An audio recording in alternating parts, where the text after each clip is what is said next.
Right, welcome to Shake, Rattle and Roll podcast, episode 10, and with my good friend and United Kingdom pioneer of MMA, the one and only Marc Goddard. How are we doing, Marc? Good, mate. Good. You? I'm all right, buddy. I'm all right. How are you coping with the peace and quiet? Because I can imagine you've got quite a hectic schedule normally, and all of a sudden for the last 6-7 weeks you've been stuck in the house. How does that been? I used to have a hectic schedule.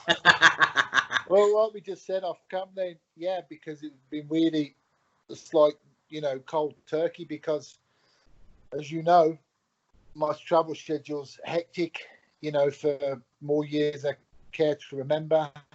And sudden, boom, the tap's turned off. It's like straight into, withdrawal symptoms after. It was nice for the first few weeks, and it is. But mate, other people say this. You just saw my youngest here, and people have young kids. It ain't fucking relaxation. Don't say relaxation. It's isolation, but not necessarily relaxation.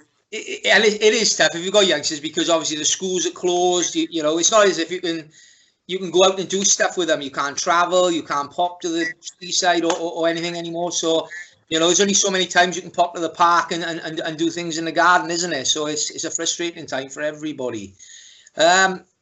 What's your thoughts on the scene? How long do you think it'll be before the MMA and the grappling community will be allowed to get back to it? To be honest with you, Matt, I really, everything changes on I'm scared to turn the TV on now. Yeah. Because it's just, we got bombarded. That's what the news does, right? Even before all this COVID scenario happened, the news is the news, and they'll just bombard you with stuff. And then, obviously, when all this came out, people didn't really know the length and depth of it. And then, like I said, it's just in the beginning there was so much conflicting information. Then it kind of settled down for a bit, and then everybody kind of bought into that. Well, hang on a minute, this is for real. Da da da da. You got to do what we got to do. And then we're now, 2.5-3 months down the line, and slowly but surely starting to edge out of it. But, this is just phase one for me, getting over this. I think the true depths and the true consequence and ramifications of what we've gone through, we're going to see this for months and maybe years to come. There's going to be a lot of industries, and particularly in the martial arts side, they're not going to recover. I saw yesterday, and Brad Wharton done a retweet on it. There was 5 gyms announced in Scotland, Northern Ireland, and England yesterday that have closed. It's tough because a lot of these gyms are non-profit organisations, and the funding is, they've still got to pay their bills, but the funding is not there off the government, and they're in a brick wall when they're seeking some support off the councils, but. It's one of them ones. There's no end plan at the moment. If they said to me, right, everything's going to be closed until January, but as of January the 1st, you can start. At least you know where we are. Wales are behind you guys in England because you lapsed a little bit on some of the restrictions last week, but the Welsh Assembly kept everything in place for us, so we're still in full lockdown at the moment. Oh, really? Yeah. So what's happened when all the English came over at the weekend? Yeah, I don't know if you've seen it. There was a video, the Wales Online, which is a big media outlet for us, were putting videos up of the police stopping them coming over the Severn Bridge on the other side and turning them around. There was a mass influx of people coming over to visit the Welsh valleys and the Welsh seaside resorts, but they were being turned. So this is what I mean. It's such a conflict of information and conflict of decision making. It's okay for you to travel over and come and visit us, but we can't come out ourselves in Wales. It's mental. It's the blind leading the blind as far as I'm concerned. Hang on a minute, mate. Whoa. Let's just have this scenario. What's the scenario? You English fellas. How long have I known you? A long old time, buddy. A long old time. You're calling me English. Scottish. Sorry, pal, Scottish. I live in England. Sorry, mate. Less of the you. My bad. Right. What I want to do, Marc, obviously, well-known figure in the community, and lots of people probably don't know how he got involved in martial arts. They know he was Marc Goddard, the UFC ref, don't they? Yeah. what I'm using these podcasts for is just for people to have a little bit of the history and how the guys I'm interviewing have got into the position that they are now. So let's go back to when he was a young lad. What was Marc Goddard like as a young boy when he was in school? Nightmare, mate. Yeah. Nightmare. Were you in trouble?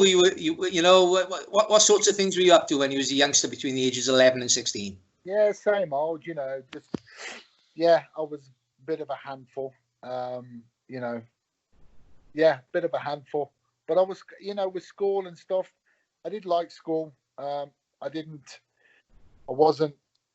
come away with the best of grades, purely through not applying myself. I was capable of a lot more, but I thought it was more important to act a clown and have fun and stuff like that. So, school was okay.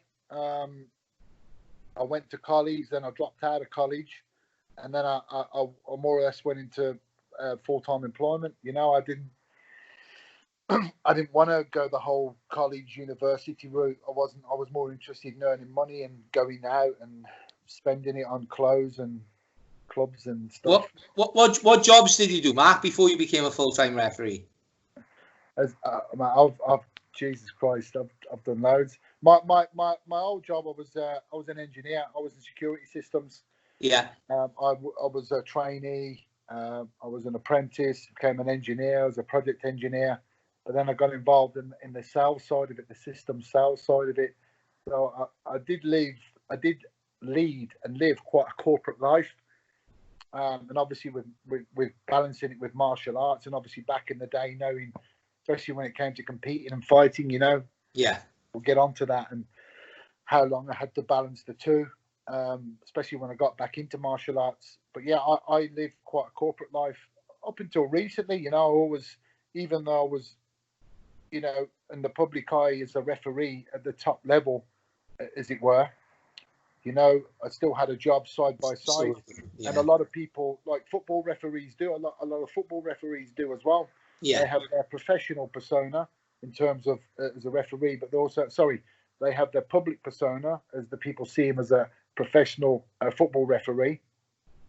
But a lot of them have careers outside and alongside of what they do as how people know them day to day. Yeah. So going back to yourself as a youngster, what age did you get involved in martial arts, and what was your first art that you studied? Well, it's like the cliched story, as a kid, I dabbled in this and dabbled in that, in karate and kickboxing, and never took anything serious. Yeah. Was always, in and out of various clubs and never applied myself. Concentration span wasn't the best. I was always playing football. I loved football. That was my sport as a kid. So I was like circumnavigating. What position were you? Started as a goalkeeper, mate. Yeah, keeper. Started as a goalkeeper. But it's funny because people that, like, as a kid when I was at school, I was really small. People talk about me now being, a decent size, Yeah, you're a big fella. But I was small at school. It was a bit like, I can't remember the age. Remember the film Big? Tom Hanks. Yeah. I went to bed. I remember my friend, I went to bed one day. I hadn't seen him for a couple of weeks. I come back and he was like, fucking hell, Mark. I think that's what happened. I went to bed at like 5 foot and woke up at 6'2".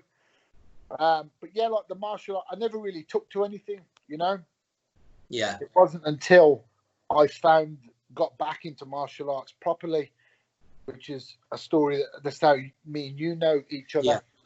Just before the turn of the millennium. Obviously, it was when I moved house, and my then next door neighbour, he was he was a jiu-jitsu instructor, and we were just talking one day, and he was like, "Oh, he said, do you like fighting?" I'm like, "What?" And he's like, "Oh, and he gave me." He said, "I'm a jiu-jitsu instructor. I teach," and obviously, this is before the days of what we knew as BJJ coming to the UK. This is just before the turn millennium. And he's like, I'll run a club, TJK, Taijutsu Kai, part of Rossi and Akaro. It was Paul, Paul Harrison. Paul, yeah. He was my sensei then. Yeah. So I went up, I talked myself into it. I went up one Saturday afternoon. one Saturday morning to get my first, and that was my first ever taste of a grappling iron as well. Yeah. Just honestly, like the cliche thing, I fell in love with it from that day, and that was over 20 years ago, and I just never looked back since. And then Paul gave me, again, like the cliche story, he gave me the old tapes. Obviously, people are like looking at us and what? What's a videotape? Yeah, really. Way before the days of DVDs, Paul gave me the old VHS videotapes of, it was the first like 1 to 3 or 1 to 4 of the UFDs. And then I was like, oh my God, this is what I wanted. This is what I'm doing. This is what I want to do. Yeah. You saw, obviously, the affinity for us was you saw Hoist in a gi. In a gi, yeah, spot on. And we were gi blokes, you know, back then at TKK. And I say this to everyone, Mark, back in those days, you know, you're probably the same as me. I thought I was doing the same as what Royce Gracie was. I thought jiu-jitsu was jiu-jitsu as well, you know. So, you know, and what I will say, and I've had this conversation with Joe Duffy when I interviewed him, Ross had a very, very strong grappling content to his jiu-jitsu as well. He brought Carly Gracie over in the late 90s, and he'd implemented a lot of grappling, which a lot of the traditional jiu-jitsu teams hadn't done at that time. And I think that set Ross apart on the traditional jiu-jitsu circuit quite a bit, I felt. You're right, mate. And obviously it was down to my instructor, then Paul Harrison. You know, Paul was great because he was very, very heavily, he liked the judo side as well. Yeah. We had there was a split in the club. Like some of the guys were more traditional. They like their weapons-based stuff. That's great. That never interested me. I like the fight, you know, the competitive side. Yeah. So we would always warm up. That's how I started getting used to judo as well.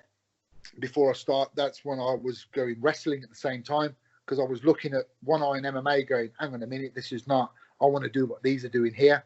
Because you'd see Hoist Gracie and we thought we were doing the same thing. Then you see Ken Shamrock or that and go, I want to do what he's doing. You know, I wanted to learn how to wrestle.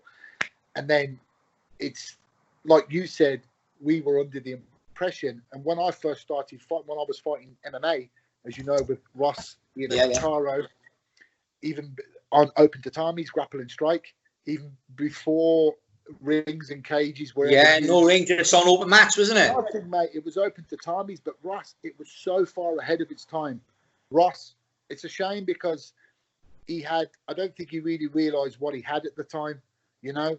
Yeah. He was way ahead of the curve. And you look at the people that have stepped on their mats, you know, in a grapple and strike. At that time, there was myself, there was Mark Weir, Ross Mason, Tom Blackledge, Pat Carr, all of that. I think you were fighting in the Welsh side of it, weren't you? Yeah, I'd done a couple in Gloucester as well, up in England when Ross's events. But it was for me, like yourself. I was hooked. I went in there and I've used this story 1,000 times where a group of kids just submitted me. One of those was Joe Duffy, who was about 15 at the time. I was like yourself, I dabbled. I'd done a bit of judo, I'd done a bit of karate, a bit of boxing. I was training with them, a group of doormen. One was a black belt in judo, one was a black belt in karate, and we were training 2-3 times a week. And I thought, oh, you know, I can handle myself. And then I've turned up at this jiu-jitsu gym and my life crumbled, you know. And I was like, right, this is either going to make you or break you. You can walk away and go back to your comfort zone, or you turn up and you get on with it. And like you said, I was hooked. It was like something I'd never seen before, and it was brilliant, you know. And well, I've told the story many times, but it was like, I started with that, and then I thought, you know, people think you think you're Hoist Gracie, yeah, in Hamworth, I'm smashing everybody in the club, you're beating everybody. You remember when Ross also done the combat open grapple, which was the no-gi? Yeah. Ross done them. And I went in and I used to win them all the no-gi. Yeah, I remember competing on a few of them at the same time as you. Yeah. I was at one competition before. It was like very early days. It was before I got to know you well, and it was my first competition. It was a Welsh Open. You were in it. It was in a rugby club in Brynmawr in I remember. Remember, right? So in the bar. It was in the bar. I don't know if you can remember. There was a pile of Hell's Angels in the corner watching the fights, and. I had a look at the list, and I've said to my mate, right, these are the lads in my division. Do you know any of them? And one of them pointed at you and went, yeah, that's one of the. I thought, you know, he's never my weight. Look, he's a lot bigger than me. And I went, And honestly, I was thinking, Jesus, Webber, I've got to fight this big lump. Yeah, but then they called you out onto the heavyweights. I knew they were winding me up then. But yeah, it was and again, people don't know how lucky they are. You know, we were fighting in bars of rugby clubs. You know, I'm talking literally. We were literally 2 foot away from the bar. The mats were there in the bar. It was fucking savage. We done the first Welsh Scrapple and Strike was in there as well on the mats. Was in that rugby club. The Welsh Open Jiu-Jitsu Championships was in there on the mat. Mental, you know. You tell people they don't know how lucky they are. They got the best of everything these days, haven't they? Yeah, mate. And then when people say old school this, I'm going, fucking hell, mate, you're 20. What are you talking about? What are you talking about? When we were there, and when you're talking like the combat open grapple, and that was my first. That was my thirst for no gi, because I remember when I went there, I think it might have been 2001, 2002. Yeah. I'm going to say 01. It was just after. So it was fighting on Grapple and Strike, and then it was called Combat Open Grappling. He'd done it with Paul Clifton. Remember him? Who used to do Combat Magazine. And I remember there was a kid with these big lumps, because I wasn't really a heavyweight, but people just didn't cut weight back then. I remember these.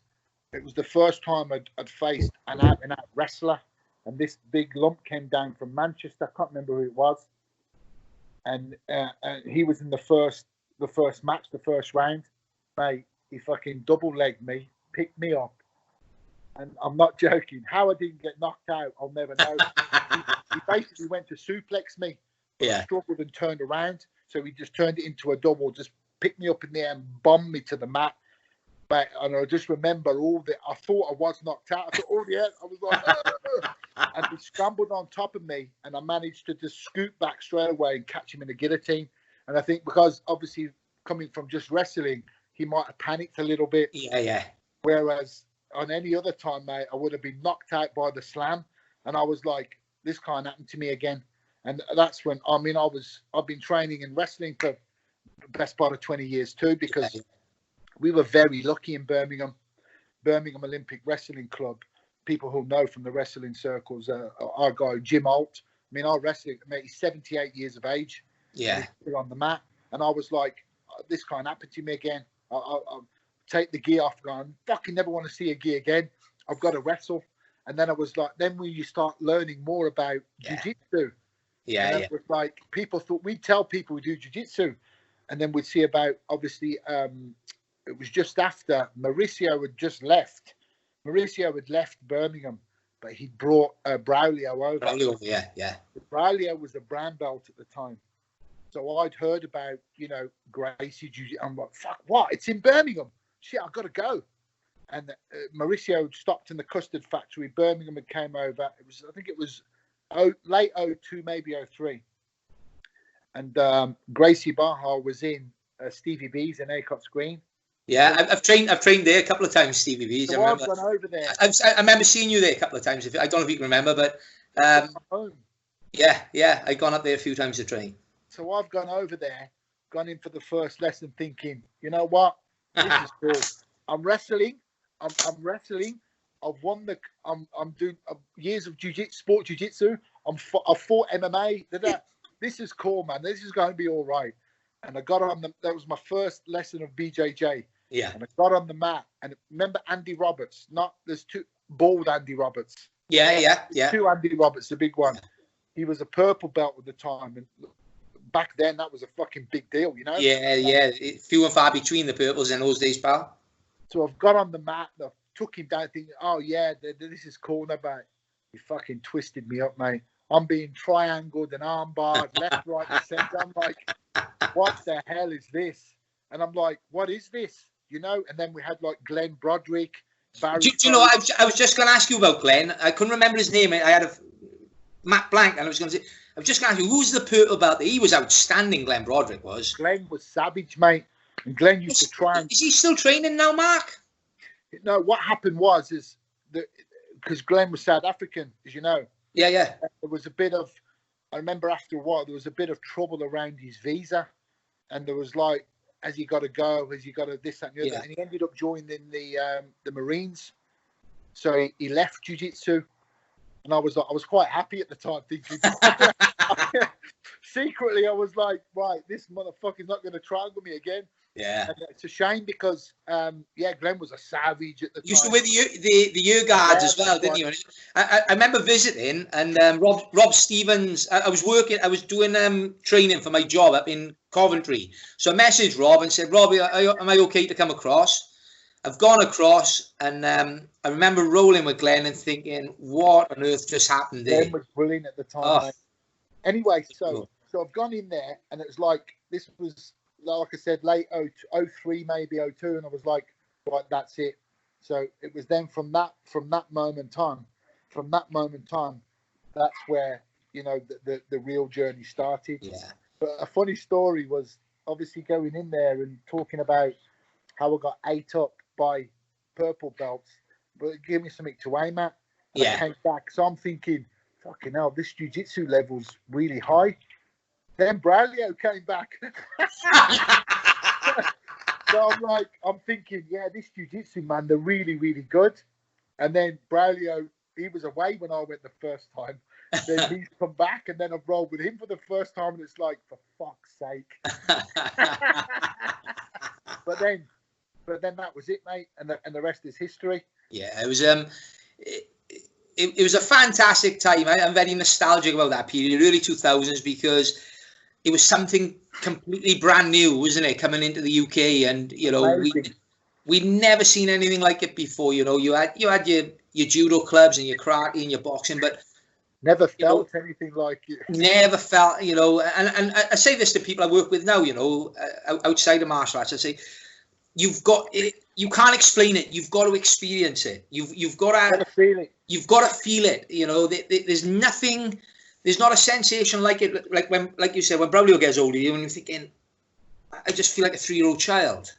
That's the only way to explain it. I remember. That's what it felt like. Yeah. I remember sparring with him a few years ago, and I thought, oh, crikey, I'm going to pass you to half guard. And I should have known better, because next thing I've gone up in here and he's helicopter armbarred me. He'd set me up a tree. But it's just done, you know, when people talk about levels, that elite level, it's incredible, pal. It's incredible. Well, this is why we were so, I said the word blessed, you know, we were lucky because obviously the level, you know, in England, jiu-jitsu was, because you had, Hodger was in London. Yeah. Birmingham, we had Braulio. Yeah. And that's why I was always like, Braulio tells the story, is like, whenever I used to travel and compete and train, I didn't give a shit, because I was sat at that time, Braulio, probably the best guard in the world, you know? Yeah, I agree. His guard was deadly, you know? It was when Braulio first came over, he was he wasn't a world champion at that point. And then he just catapulted. Yeah. And he done all of his training here. Yeah. He had, obviously there was him and Hodger, his brother, and he had us. He had his students. We had to beast him, and he beasted us. Yeah. But obviously we didn't realize at the time. Obviously we knew at the time, like, you know, how fortunate. Sorry, we knew at the time how difficult it was, because Braulio was on his ascendancy, you know, and Braulio is one of the greats. And that's he's one of the best who have ever done it, isn't he? One of the greats, mate. And to me, like, you could draw a line between Hodger's, like, you know, people say he's the greatest of all time. Braulio to the left, and that, you know, Braulio is one of the greats. That's all I've got to say. Yeah. And I had the honour and privilege of, you know, being submitted by him more times than anyone. But you know what I mean? But what I used to go to other clubs and roll with other people. That was my measure. Braulio was like, they go, this guy's a black belt, and I was like, oh, is he? Then I'd roll with him and like, that's not the black belt that I know. Yeah. It's kind of weird because of course. Yeah. The bar was set so high, and obviously the beauty was that in Birmingham, a lot of us got good very quickly because we had no choice, because we had, you know, it's that single swim concept, isn't it? You know, you've got to learn and adapt with it. It was amazing, mate. And like you said, it was just so humbling, because when I first stepped on the mat with Andy Roberts, the board Andy Roberts, thinking, okay, look, I can handle myself here.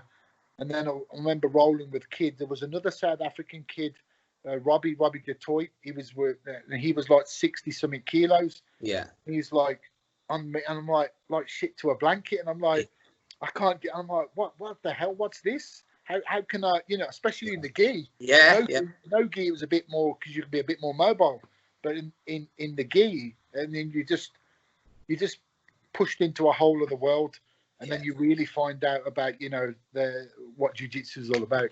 You find out about your character as well, Mark, because I say to everybody, if you're gonna have an ego, it's never going to work for you. Jiu-jitsu's not for you. You've got to be willing to have the smallest guy catch you on the floor as well as the biggest guy on the mat catch you on the floor. Because I've been with some absolute, as you said, some like Glenn Broderick. Ronnie Mann was a brilliant grappler. Who's not a big physical guy. There's some real elite level light guys now that are giving heavyweights problems. And that's the nature of jiu-jitsu. And like I said, you can't explain it to anybody. They've got to come and experience it for themselves. Mate, it's true, because obviously, especially in our day, we do sound like proper old fart. Yeah. In our day, I remember I would watch. You remember Grapple and Strike? I would watch 25 years of someone's life be snatched away from them. Yeah. Because I remember we was training for Grapple and Strike, and Paul Harrison, he brought this guy in, and this guy kept one of them used to turn up at the club and looking through the doors and going away, and then come back, and then you'd see him talking to Paul, and he's like, yeah, I'm this and I'm that, and Paul's like, oh, okay, well, come and train, because we've got some guys in his training. Yeah. Anyway, this guy, I can't remember his name, but he was like, yeah, I'm this, and I'm a kickboxer, and I was fighting here, and all the stories. Yeah, of course. And he's come into the gym, mate. I'm not joking. He's walked in. It was like Enter the Dragon, because he's walked in. He's got these big Kempo gloves on. And then I remember Paul Harrison's going to him saying, "Hey, whatever his name was, he's going, look, you sure you want to wear them?" He's like, "Yeah, because if I start hitting, I don't want to." I don't want to damage and blah, blah, blah. And Paul's like, right, okay. So he's got Mark come out. I remember this kid. This guy's obviously never grappled in his life. Yeah. And as soon as I got hold of him, mate, it's just it's the mauling that takes place. Yeah.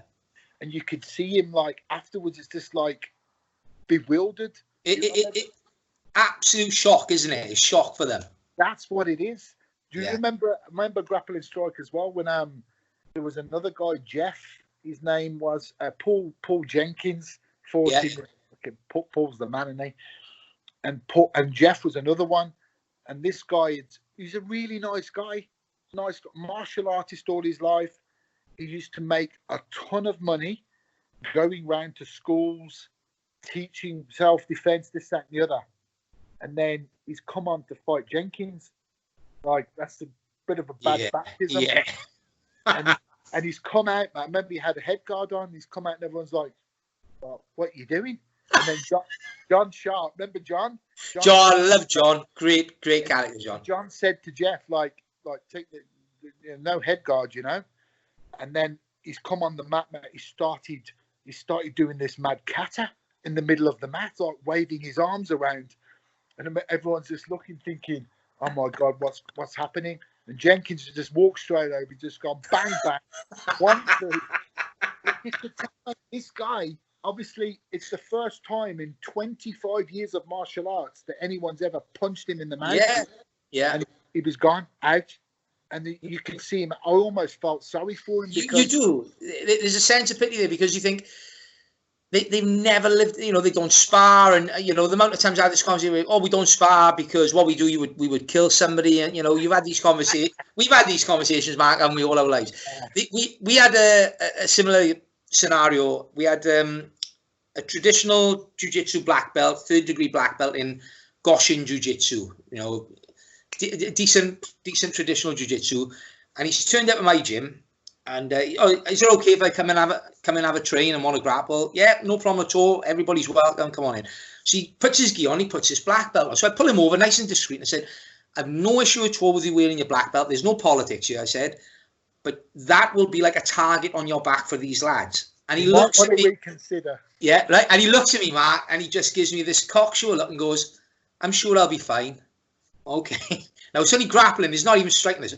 So he's gone over. I've watched one of my white belts, Greg, submit him 3 times in a 5-minute round. So he's put that down to a fluke because Greg's a big muscular lad, right? So I sent him out to one of the youngsters, 16. Boom. He subbed him 2-3 times in the round. Comes over, he goes, "Have you got a white glove?" After 2 rounds. Yeah. Well, you know what? And look, mate, how good is No, that? he didn't say. He didn't say. He done one session. We never seen him again. Never seen him again. Oh, And, right. Okay. yeah, and again, I think this is a case of it can make or break you in a situation. Like for me, I've got that type of personality where I couldn't leave it at that. I'd have to go and learn, and that's what happened with me when I had that experience. You know. Same with me, mate. First time a wrestler double legged me and picked me up and threw me to the mat, I was like, this can't happen again. And then when I went to, like I said, the first time I walked into Brazilian Jiu-Jitsu and Andy Roberts twisted me up, I'm like, I've seen people come in, that happened to them, and you never see them again. Yeah. When it happened to me, I'm like, all right, now this is day one. Yeah. This can't happen. I need to know how to get like this. And then your learning process begins. But I think that develops us as people as well, not just as martial artists. Your character and your mindset and everything is I think it justifies us as what I call progressive people, always willing to learn, regardless whether it's martial arts or anything, you know. So you've done your jiu-jitsu, Mark. Obviously, then you went on. You had quite a long MMA career. How many fights did you have altogether, pro MMA? Pro fight, I think I had 16 fights. Yeah, and again, you was trying to juggle the training around working full time, yeah, as was everybody back in those days, yeah. I had a full-time job, young kids, full-time job, you know, all the usual. It's like all of us, mate.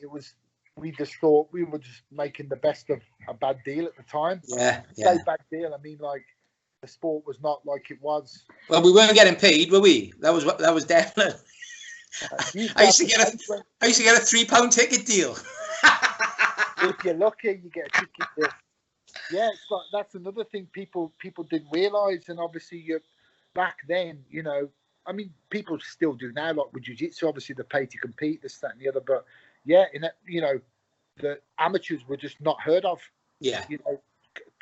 Competitions were kind of few and far between, so you were very much, it was sink or swim. If you wanted to fight, then you're going to fight, and you were fighting at the early shows when, like I said, for me, like, we didn't know about, obviously I used to fight heavyweight. I was never a heavyweight. It wasn't until I went away, fixed everything, come back as a light heavyweight, and you learn about, you know, when the influx of America came over, about cutting weight and this, that, and the other, as the sport was starting to get more popular and grow.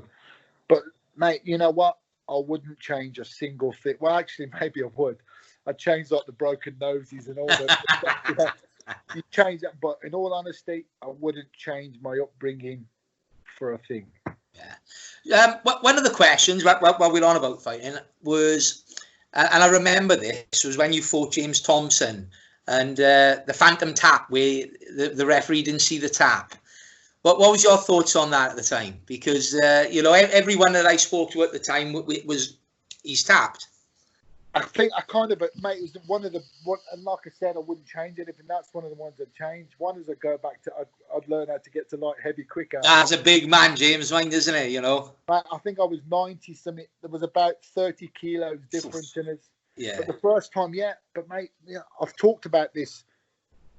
Probably don't want to take too much of your time about it now, but there's a podcast I did with Daniel Strauss. You know, Daniel. Rattle, I know Daniel. Done with him when I didn't expect to talk about it, but I ended up talking about it. It was 3 hours long. Yeah. Who wants to listen to me for 3 hours? But I was talking about the psychology, because James was the first time I was undefeated, and he was the first time when I learned about fear.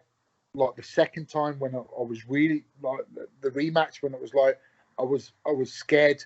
Yeah. First time, and I didn't know what to do. But yeah, the first match, mate, it's a bit of folklore. There's obviously, you remember the time there was, cut a long story short, there was an MC, you know, MC Boom. Boom! Yeah. Phil Walker. Phil, yeah. And he used to talk during the fights. That's right, like a running commentary. Yeah. And then what happened was there was something to do with James had put his hand down in a way that looked like a tap. And then Boom was on the mic going, he's tapped. Yeah. I've listened to this and let go. Yeah. But James didn't. You know, I still believe to this day, whatever he was doing, He didn't tap. Whatever. Yeah. It's my fault. Yeah. And then I stood up, and the referee was oh my God, bloody hell, Ian Ruster. And Ian Ruster's like looked, and I'm going thinking, thank God that's over. And he's gone carry on. And then James has just gone like a free hit on me. He's done what he was supposed to do. Yeah. Of course. But it was my fault. But here's the dirty part. Dale Adams, the dirty motherfucker, because I wanted to get it as a no contest. Ultimate Combat Promoter and Combat Sports Trials Promoter. Yes. That's a name that you and I know in folklore, but today's day and age you will know. Go on, mate. Yeah. He was dirty, mate. Because like I said, forget what James did, this, that, and the other, because he was putting his hand down. I listened to the MC. It was my fault. You know, James didn't tap. He was trying to do something else. It was my fault. But I said, you got to stop him talking. I said, because you'll hear him on the. He was talking on the mic saying, he's tapped. What took about 2 months to try and get, and again back then there was no DVDs. It was the tape. And then when they finally got the tape and it got to that critical moment, the tape all chews up, and I'm like, what the, and he goes, the cameraman had a problem with it. And I'm like, you motherfucker. Because basically what it was is you would have heard the commentary. He's tapped, and then I let go. But he didn't want that, obviously, because he was promoting James at the time. He was behind him. But look, it was my fault. I listened to somebody on the outside saying he's tapped when he didn't. It was a mistake by them. And then I made the mistake listening to them. And look, it's folklore, man. It is what it is. But it's, it was a painful lesson.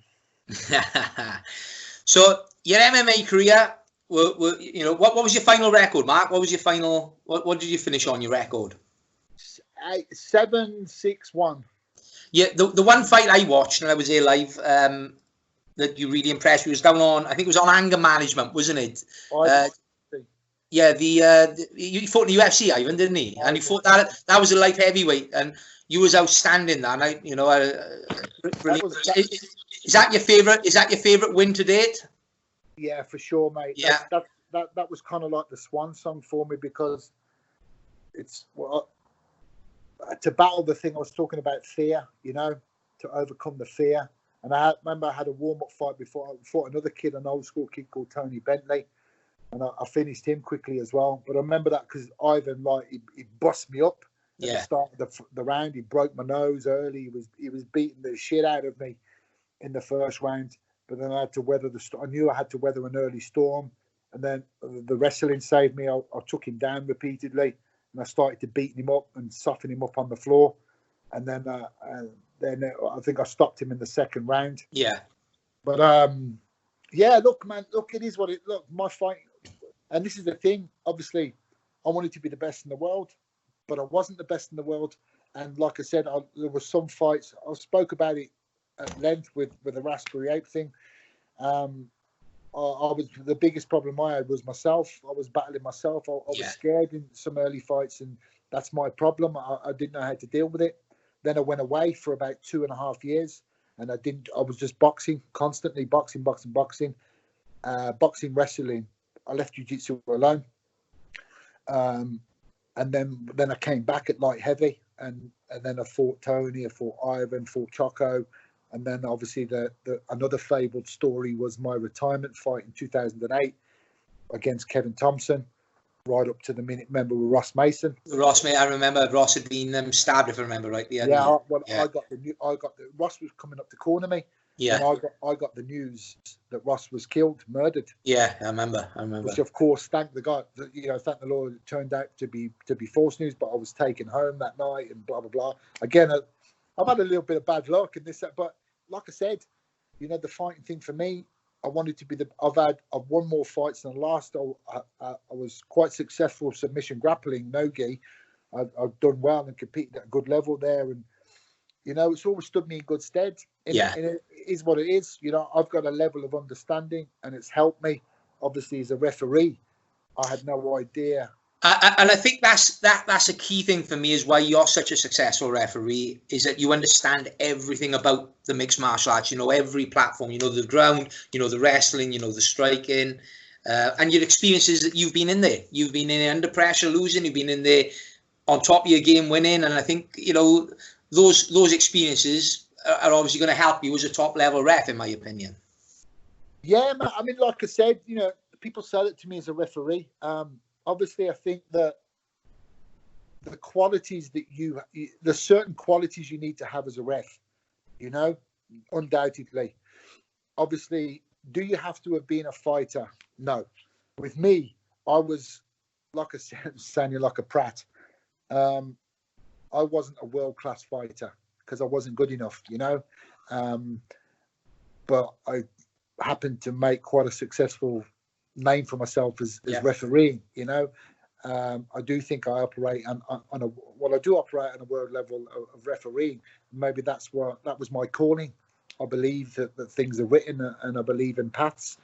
The fighting side, undoubtedly, stood me in magnificent stead, but it's not the be all and end all, because yourself, mate, there's some professional fighters out there that are the last person that you'd want to be a referee, and vice versa.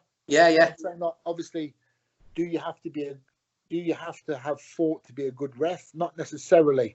I use the case. Look at Leon Roberts. Yeah, Leon Roberts is a world-class ref. Good friend of mine. Never had a fight in his life, but he's trained. He's trained, and that's the key. Yeah. He understands. And he trains at a legit gym. He trains up there with Mark Way for 20 plus years. So he's got 100%. A full understanding of it. The fact that you, go on. No, just to finish on that point, the fact that you need to have fought, no, but to at least get a level understanding of the sport. And like I said, Leon's a perfect example. World-class referee, never fought in his life, but he's ticked all the boxes with training, and he understands the sport technically. Yeah, spot on, mate. Spot on. So after your MMA career, you've got involved in refereeing, and I've heard the story on previous where you were at a show and they were short of a referee and you've jumped in. Was it just a case of you thoroughly enjoyed the experience and thought, you know what, I'd like to do this a bit more often? No, not really. So how did you get into doing it on such a regular basis? 2004 was because I was doing sidebar. 2004 was I've been reffing for 16 years now. UK Storm. Yes, the story's there. I was supposed to be the headline of the show. It was in Birmingham, or just outside Birmingham. Stevie B, he was the promoter. It was his show. I got injured, couldn't compete. Something happened to one of the refs. I can't remember. And he said, "Mark, will you jump in?" And I was like, "What?" I didn't have time to think about it. And the other referee, funnily enough, was Ian Rossiter. Ian, yeah. And Ian was reffing everywhere at the time, wasn't he? Yeah, he's a great bloke, Ian. Yeah, I love Ian. Good bloke. And then I remember we was in the ring. In Ian, I was stood there. People didn't know I was reffing, but the beauty was is everybody knew me from the scene, because it was such a small scene back then. Yeah, of course, yeah. So everybody knew me. So there's understanding, shall we say? There's already a kind of respect given, right? Yeah. And I remember Ian was like trying to conduct a rules meeting, but he's quite softly spoken, Ian is, and people were fucking about and talking. I was like, "Hey, wait, listen." And then I kind of jumped in the middle, went bum, bum, bum, bum, bum, and da-da-da-da-da. And then I was like, and then Ian Roster was like, "Shit." He said, he took that by the horns, and that kind of grabbed everybody's attention. Yeah. I said, "Listen to the man when he's talking." And then I kind of broke down things, and I jumped in as a ref. I think I enjoyed it at the time. I can't really remember. I remember thinking, suddenly get an appreciation for how different and how difficult it can be. And then it just went from there, because shortly after, Dougie, the Cage Warriors owner at the time, called me and said, "Will you come and ref for us?" And that was it. And it just kind of, it was running alongside for so many years. I was still competing and, obviously training. I've always trained, but I was still competing as a fighter. And then it kind of ran side by side. And then the next thing you know, when the UFC contacted me, that was in 2008. So I'm kind of coming into my 13th year with them. And then it just, boom, exploded. Can I stop with this? So you were refereeing on events like Cage Warriors, BAMMA at the time, I believe. How did the UFC approach you? How did that come into place? Because obviously it was around about the time Michael, when Bisping won the Ultimate Fighter, and they were coming over to that was 2007, and they wanted they were launching into the UK, so they were doing their homework and saying, okay, look, is there any officials? Mark Rattle was saying there's officials, and then unbeknownst to me, my name was being bandied and thrown about. Yeah. So they contacted me even before then in 2007. The funny story is my debut for UFC was 2008, but it was supposed to be 2007. UFC, I think it was 75 when Bisping fought. I think it was Eric Schaefer. It was his first fight back in the UK after he'd won the Ultimate Fighter. Yeah, like a massive, and then obviously the UK comment exploded. You know, they were like, wow. So I was booked to ref then, and then that was UFC 75. Then I got a phone call on the Monday, and they said, Mark, look, we can't have you referee. Like, okay, why? There was well, you're still competing. I was like, all right, okay, whatever. I understood it. I was like, okay, I'll take it on the chin, whatever. I understand, thanks. Then more time went by. I had the final fight, and then it wasn't until the following year. And then, funnily enough, my debut for UFC was in my hometown of Birmingham. It was UFC 89 in 2008. So not only did I make my debut for the UFC, I made it in my home city. So it was doubly. Who main evented that show, Mark? That was Bisping Lieben. Bisping and Chris Lieben was the headline of that show. Yeah. UFC 89. Can't remember the month, but it was 2008. So, what was that like, your first UFC gig? Because you've been doing a great job on the domestic scene. It's the same as a fighter being pulled into fight for UFC. As a referee, that must have been a fantastic feeling, when you had the call, yeah? Massive. And kind of at the time as well, it was kind of unheard of because they gave me 2 fights on the televised card.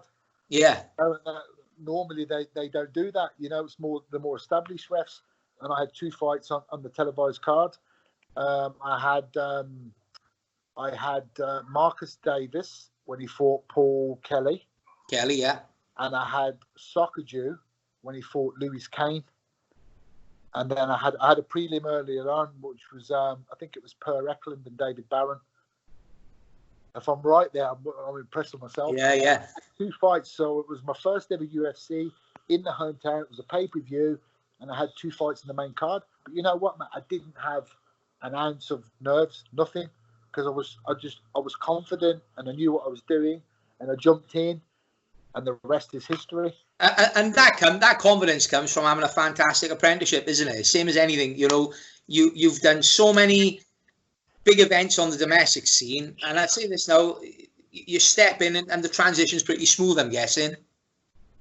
Yeah, I was just completely comfortable in my own skin. Yeah. I was, I knew the sport as I know the sport inside and out, from a practical sense, from a competitive sense, and I just again, stepped in and done my thing. I was full of confidence, and I knew I could operate at that level. And again, it's, I think with one-to-ones, when you talk to, as you know, what happens at the UFC when you go, and I think again, like the fighters, they look at you and they're like, they can see my nose is broke, they see cauliflower ears, and they're like, okay, well, hopefully, we can all translate. This guy looks like he's at least got a level understanding of the sport, and the rest is history, mate. It's just. Wait, what was your first foreign event? What was the first UFC foreign event you did? The first foreign event, wow. So it would probably, we're not going to class Ireland as foreign, or not. No. Well, yeah, because it was Northern Ireland, not Republic of Ireland, so we're not going to class that as foreign. We're going to go to mainland Europe. It would be UFC 99 in Cologne. I think that was we travelled before to I'm sure it was, it was Northern Ireland, not Republic of Ireland, either or. But yeah, certainly outside the British Isles, excluding the British Isles and Ireland, Republic of Ireland, the first foreign event would have been 99 in Cologne, and that was an incredible event. Yeah, I can imagine. Where what venue have you been to, Mark? There's like a lifetime achievement for you. Then, you know, some of the, like for me, we've been blessed that we fought in Madison Square Garden with Marshman. We didn't have the result we wanted, but to still go and fight in such an iconic place, there was one off the bucket list for me. So, have you had one of those venues where you think, I've always wanted to referee a big event there and it's come true? You know what, mate? I'll come back to that. I'll come back to that venue in a minute. But for me, again, like I said, you know, Saitama Super Arena, MGM Grand in Las Vegas, Rio de Janeiro, HSBC. I've been everywhere virtually, and you know, I'm so thankful and so fortunate. And people get up and they go, "Oh, you're so lucky," and I go, "Oh, please don't say I'm lucky." Oh no, you've worked hard for it. Yeah, so I said, the thanks is pouring out of me. You know, I'm very fortunate, and that, but I've worked my balls off to get where I've got. But all the iconic venues I've ticked off, bar one. There's one left on my resume that I've got to get to, and you've just mentioned it. That's Madison Square. And then like the critical thing is, I've been grown in America over the years, and I've been licensed in New York, so I have a license for New York, because obviously in America, to be a referee, you have to be licensed by each state. And obviously I remember the first time I went to Nevada and Las Vegas. That's like, you know, the fight capital of the world. Yeah. But when you walk into that MGM, I was in awe. I was starstruck. But it's just because, remember the Khabib and Tony fight in April? Yeah. I was assigned to that event. Oh. I was there for that fight. Yeah. At that event for sure. And then I think it was the first time. It wasn't in MSG. It was in Brooklyn. But I was going to tick New York up. So really, mate, I've been that many places. A lot of them more than once. Las Vegas, I've been in and out for years working. Saitama, you know, Brazil, obviously. England's iconic, you know. The O2, yeah. The O2 for me is one of my favourite venues in the world. But hopefully, you know, God willing, and with good fortune, and keep doing what I'm doing, I'll be able to tick off that final iconic venue of the MSG. Who knows? Maybe this year. It'll come, I'm sure. What's what event in what country has been the best atmosphere you've ever come across? It's strange, mate, because obviously, you know, with the crowds and stuff like that, you get so many different, you know, people will tell you about the first UFC event they did in Dublin. That was just, it was like nothing you'd ever heard before. But I've done events like in America, obviously in the US. It's kind of different in the US because the way the crowds act, it comes a bit later. Yeah. Doing, you know, when you're when you're in Las Vegas, you're refereeing the world heavyweight title. Yeah. And top end of a pay-per-view. They're iconic. They're special. Brazil is off the charts. Let me tell you, I've been all over the place, but that, you know, as an away team, it's for a football crowd, right? Mate, it's intimidating. You know, you walk in, they're spitting at you as you're walking out. They tell you you're gonna die. They're giving it all this, and they, yeah. Oh. They're singing. Yeah. You're gonna die, isn't it? The chant, they chant. But I remember when I've got so much respect for that, and this is what I try to create with the Welsh scene, with the big shows at the Ice Arena. We're not at UFC level with the Cage Warriors yet, but still we're packing 3,500 to 4,500 fans, and they get behind their own, you know. Same as when I went to Dublin 2015 when Duffy was going to be main event with Poirier, and I ended up with Paddy Holohan, only 8 fights on the card.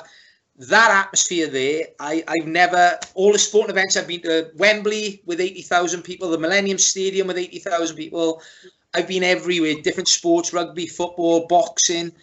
That for me, I've never witnessed an atmosphere like it. Right. Every single Irish person that came out for that card, that entire audience got right behind their man or their woman, you know. Ashland Daly, was you refereeing on that? I think you were, weren't you? But that, mate, you talk about that event, and that is amazing.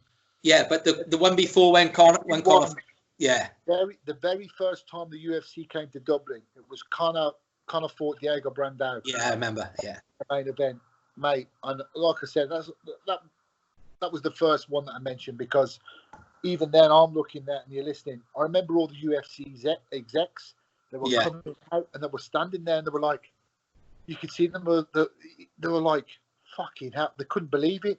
They had a sound level meter. The guys were coming out like they couldn't believe the noise. It's not a massive crowd, is it? It's 8,500, I think. Is it 8,500, 9,000? Yeah. It's not the biggest arena around in Europe, is it? Like 90. Yeah, I agree, pal. Right, are you okay to answer some questions that I've had sent in for you? Yeah. Right. You're laughing. I'll start with Paul Jenkins. What does one actually do with £60 in 5 pence pieces? Is that of any relevance to you, or is he just sat there now thinking, I'll just write some nonsense?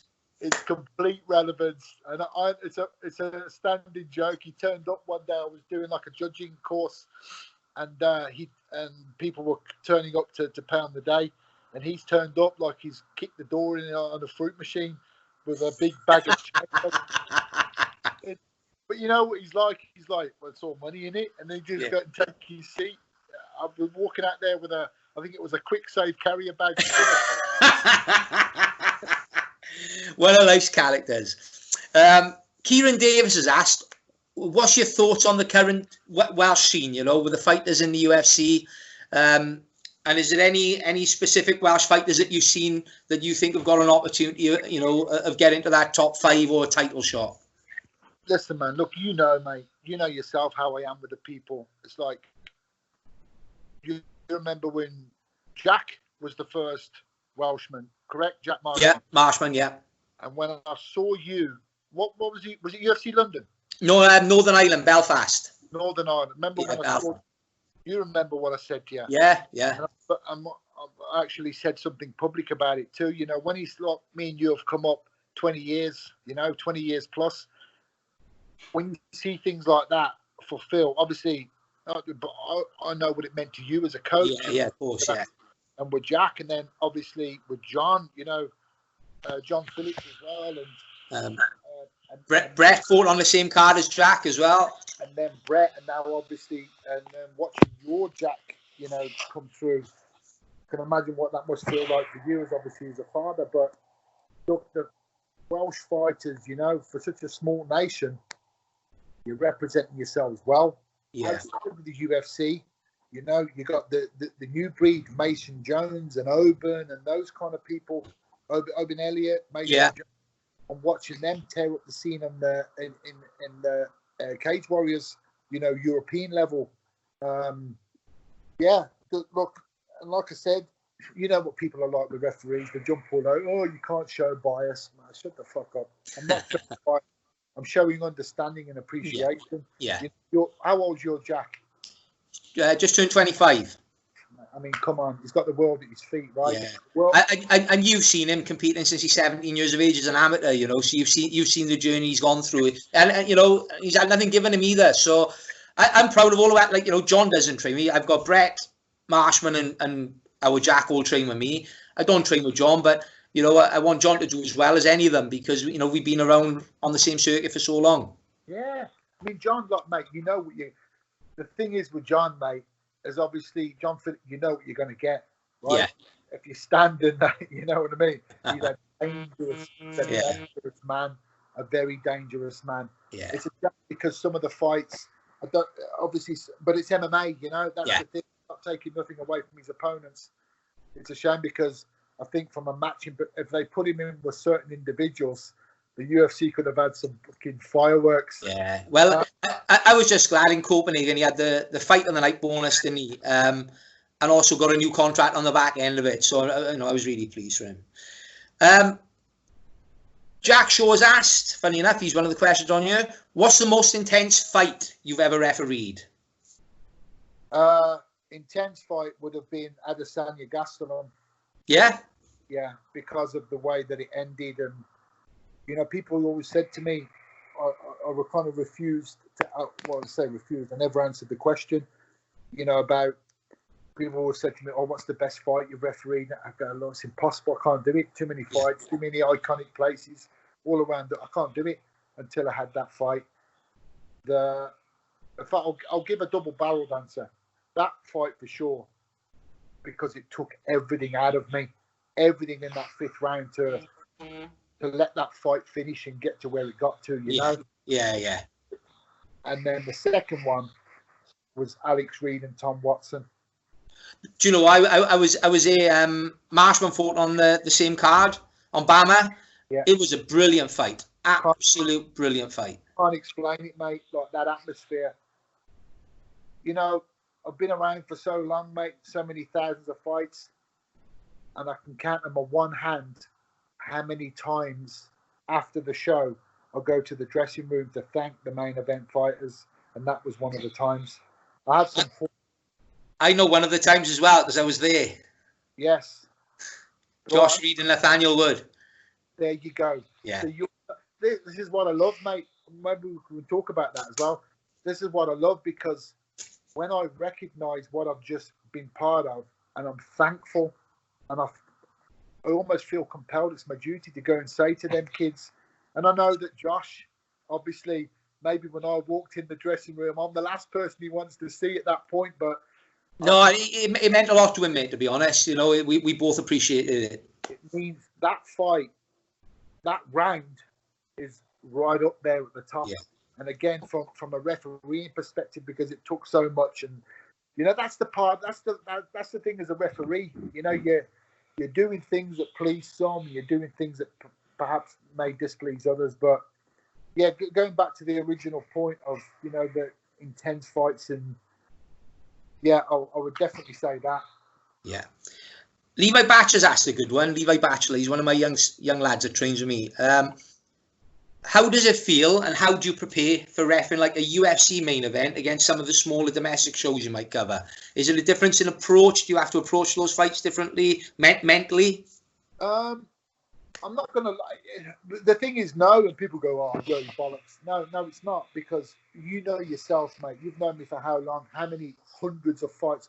You know you're going to get the same mark. Yeah, I agree. And I can vouch for that, because I've been on events with you at grassroots level, Cage Warriors, Bama, UFC, and your approach and your professionalism is exactly the same, you know, for whatever fight, you know. So hats off to you there, credit you there. You'll get, you know, that I want the fighters to be safe in the knowledge that when whatever cage they walk into and I'm in the middle, you're going to get the same level of me. Yeah. Obviously, my own mental approach pre-fight, if I'm standing like in an arena, in a stadium with 60,000 people, or I'm in Las Vegas doing a world championship fight. Yes, I'm getting a greater sense of occasion, but that's just the part outside that I block out. I have to accept that it's there, and I'll convey it in my mind. But once I say, you know, ready, go, well, let's do it. Everything's the same, and I'll give you 100%. Brilliant. Paul Sutherland has asked me to ask you about the money exchange guy in Sydney that tried to rip you off. Oh, mate, we have got that many stories being on the road. But that's maybe I'll tell you. I know what he's on about, the cheeky sod, but I'll tell you about that when we're on our own. Yeah, all right, buddy. It's a good story. Is there any fighters in the UFC that you haven't ref that you would have liked to have refereed one of their fights? No, not really. I mean, like I said, I've been fortunate enough to have been around the biggest stars for, maybe if you go way back to like the retired guys, you know, it would have been cool to be there at the start with the Hoiseys and the Shamrocks and stuff like that. But yeah, other than that, I've pretty much covered, you know, all the bases. And honestly, like I said, just going back to the difference between reffing UFC fights and Cage Warriors Bama fights, it's the same for reffing prelim fights to main event fights. Yeah. The sense of occasion is different for me. because that's the mental aspect. But the level of what you're getting from is the same. I don't treat mate. You know yourself on Cage Warriors are still part of it's beautiful. Like with the amateurs, the amount of time that Cage Warriors amateurs and they don't know it's me. And then they walk in the cage and I walk up, I always shake hands with people. Yeah. And I've had kids turn another going, oh, fucking hell, it's concentrating. That's beautiful, Of course it is. What other sport can these youngsters gain that sort of experience where they jump in with a top level ref as an amateur, where they fight on a big show as an amateur? The apprenticeship these young fighters have now prepares them like at no other time in our past 25 years in the UK of getting MMA on the scene. They don't know how fortunate they are. Right, couple more questions, Mark, and I'll let you enjoy your evening. I'm just getting them up off my phone. I've screenshot them all. David Owen has asked, in the UK, who's the best up-and-coming fighter outside of the UFC that you've refed at the moment, do you feel? Blimey. Well, like I said, two names that stand out. Two of the Welsh kids with Oban and Mason Jones. I see, because obviously I ref quite a lot of shows over in Europe and Middle East and Russia as well, and I get to see like emerging talent all the time. Like I said, without being cliched, Cage Warriors, if you look at anybody knocking on the door of Cage Warriors title contention, it's almost nailed on. Yeah. If they win that belt, they defend that belt, they're going to move on to the to the big show. That's always a good base level of understanding, and it's a shame because obviously Bama's disappeared now, and you don't really get that. There's no other avenue for the fighters. But keep an eye on what Cage Warriors is doing at World Championship level, and that's always a classic indication of who's the next. Who's going to be? Yeah, I think Mason's probably. It's just been an unfortunate time for him because he's won the title. And I think probably a defence would see him get that call, but at the moment, everything's in limbo, isn't it? But hey, how old is he? He's same as Jack, Mason. I think he's 24. So everything ahead of him. And as for Oban, Oban trains with me. He's 22 years of age and he's terrifying, Mark. I've never seen anybody that physically gifted and athletic at that age in all my. Very intense, isn't he? Oh, he's like a sponge as well, If you sit him down, Mark, his self-confidence, he feels that he could beat anybody in the UFC in the top 10 now. Good for him.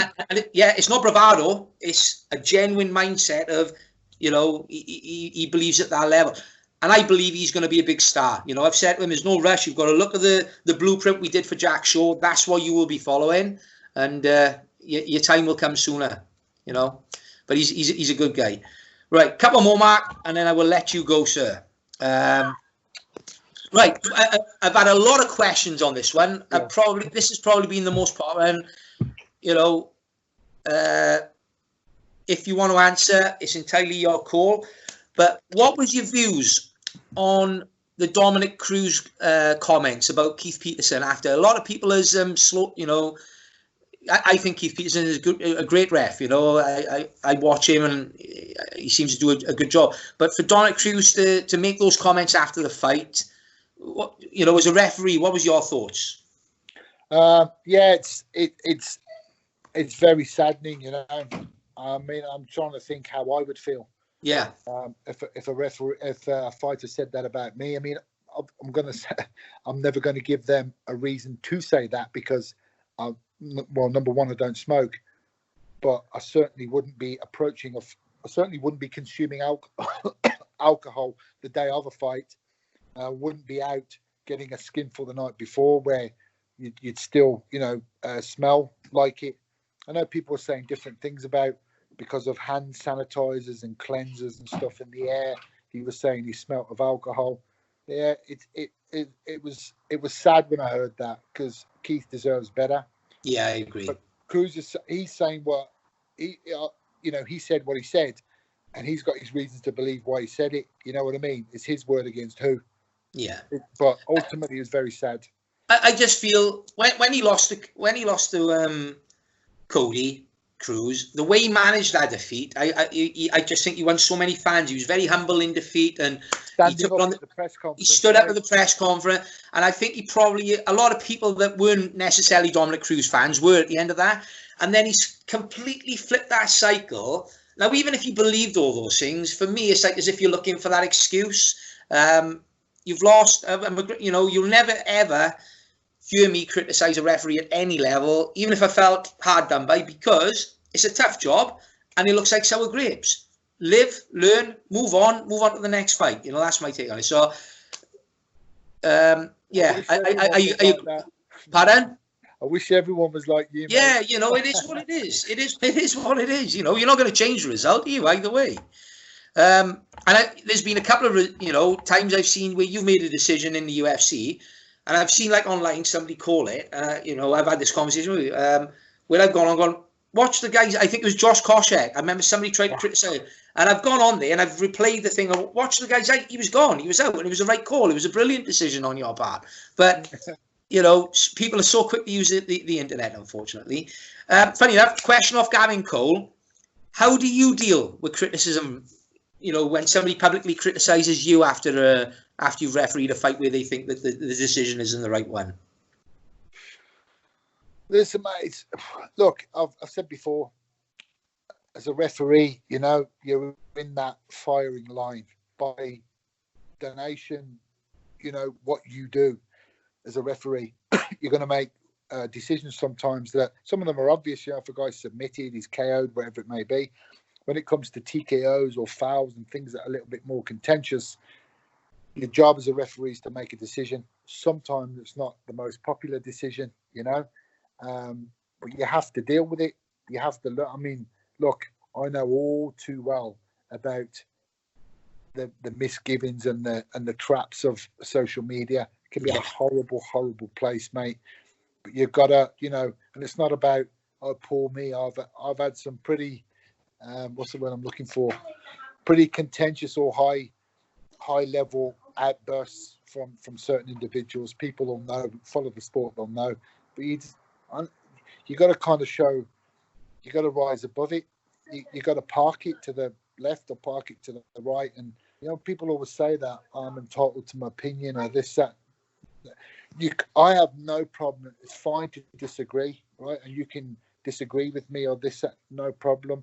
You can critique or you can question. What you can't do is abuse. Yeah, that's the difference. There's a means of delivering it. As you said, it's critiquing or having a healthy conversation. There's nothing wrong with that. But when you see some of the comments that people write, it must be so frustrating for you. You wouldn't have, honestly, mate. I'm not, and you're talking thousands. You're not talking when there's people go, I just ignore it. And you're like, well, yeah, it's easy for you to say. You've got to go through and block, but you've got to look at them to block them. You know what I mean? A lot of them, like, you just laugh. Once in a while, once in a blue moon, I'll engage the fool, as I call it. It's too good to pass up, and you'll look at them and I'll put them on blast on, and then I'll just let social media, I'll just say something simple like, John, I was going to lay into you, but I've took a look at your profile picture. You got enough to worry about, son. And then Twitter will take care of the rest. You just got to, but 99.9% of the time, mate, you just got to ignore it, move on, rise above it, because ultimately it says more about them. Of course, yeah. And a lot of them, it's what I call the faceless. You don't know who they are. They could be young kids, it could be anybody. I live my life, but I don't say anything on social media that you wouldn't say to the person in face to face, so 1,000,000%, mate. So, this is all I say. This is all I say. Sorry, Shane. This is all I say about. And I've had conversations and deep conversations with fans and stuff over in a beer after the events, in pubs or whatever, in and around events afterwards, and I've given them my take, and they go, "Well, I didn't think." No problem. You come and tell me whether you agree. You agree or disagree. But it's just one thing I ask. Just one thing. It's all those fans. They will come and talk to me because they have genuine questions, whether they agree or disagree. I've never met to this day, not one time have I met to this day, Bish Bash Johnny 124, who thought I was a dickhead with that. They've never come and told me. They've never come and told me to my face, and that's all I ask. If you want to abuse me, just do it. Don't wait till you see me at an event. I'm big and ugly. You'll see me standing out. Come and tell me to my face. That's all I ask. Yeah, I agree. Agreed. Right. Well, thank you very much. We've been going now an hour and 15 minutes, Mark, and I think this will be a really good insight for people to see how you've got involved in the referee and a little bit of your background. And I've enjoyed reminiscing on some of the old days with you. You know, because we were both there as old men. We're a little bit like those two, the two puppets on the Muppet Show up in the stand. The old fellas, Waldorf, yeah. What is it, Waldorf? And Yeah. Mate, don't say that. Anyone who's good at, you know what's going to happen now, don't you? Anybody who's good at Photoshop, it's going to be you and me in the box, and they'll just Photoshop our heads on them. It won't be the worst Photoshop I've had done, let me tell you. Trust me. Right, thank you ever so much, mate, for giving us your time. Hopefully these crazy times will soon pass and you'll be back doing what you love, and we'll be hopefully on a domestic UFC event again. That'd be great, and we can have a catch up and we can have a cup of coffee and put the world to rights face to face then, pal. Top man, I'll see you soon, mate. Thanks a lot. Do you want to just give your Twitter address and your Instagram where people can find you, and I'll put that on the slide at the end of the video. Yeah, just as long as they're going to be nice. It's always the same. It's my name, Marc Goddard _UK. It's the same handle for all of them, Instagram and whatever.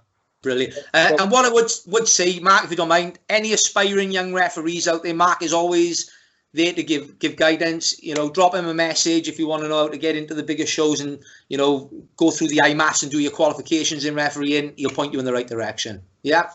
For sure. Cheers, Mark. It's been great. I'll catch you soon, buddy. Top man. Thanks, Rich. Thanks, Mark. Thank you.